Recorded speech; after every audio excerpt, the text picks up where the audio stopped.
স্কটল্যান্ডের গ্লাসগোর শিশু যৌন হয়রানি চক্রের 7 জন সদস্যকে যাবজ্জীবন কারাদণ্ড দিয়েছেন আদালত।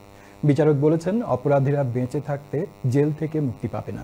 7 অপরাধীর কারাদণ্ড দেওয়া হয় সোমবার। তাদের বিরুদ্ধে 3 কিশোর ও কিশোরীকে বছরের পর বছর যৌন হয়রানির অভিযোগ প্রমাণিত হয়েছে। বিস্তারিত ডেস্ক রিপোর্টে। গ্লাসগোর ইতিহাসে সবচেয়ে চাঞ্চল্যকর এই যৌন হয়রানির ঘটনা। কয়েকজন কিশোর কিশোরী শিকার হয়েছে যৌন হয়রানির, আর এই ঘটনা সংঘটিত করেছে 7 সদস্যের এই চক্র। তাদের বিরুদ্ধে এক শিশুকে হত্যা চেষ্টার অভিযোগও আনা হয়েছে। সোমবার অপরাধ চক্রের সবার সাজা ঘোষণা করলেন আদালত। This court is used to hearing some of the worst examples of human behavior, but such depravity as you displayed against young children is beyond my experience.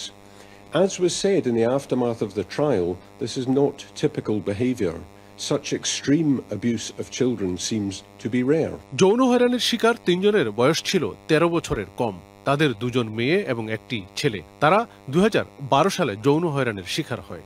সাজাপ্রাপ্তরা হল 46 বছর বয়সী লেন ওয়েন্স, 40 বছর বয়সী এলাইনি লেনেরি, 43 বছর বয়সী নেলসি উইলিয়ামস, 42 বছর বয়সী পল ব্রেনান, 51 বছর বয়সী স্কট ফ্রপস, 48 বছর বয়সী বেরি ওয়াটসন এবং 49 বছর বয়সী জন clerk. Have been incredibly brave and phenomenally strong to be able to talk about what's happened.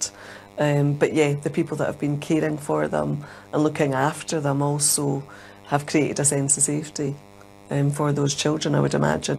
বিচারক লর্ড ব্র্যাকেট বলেছেন, জীবিতকালে আসামিরা ছাড়া পাওয়ার কোনো সম্ভাবনা নেই। বললেন, ভবিষ্যতে যাতে এমন ঘটনা আর না ঘটে সে বিষয়ে সতর্ক থাকতে হবে।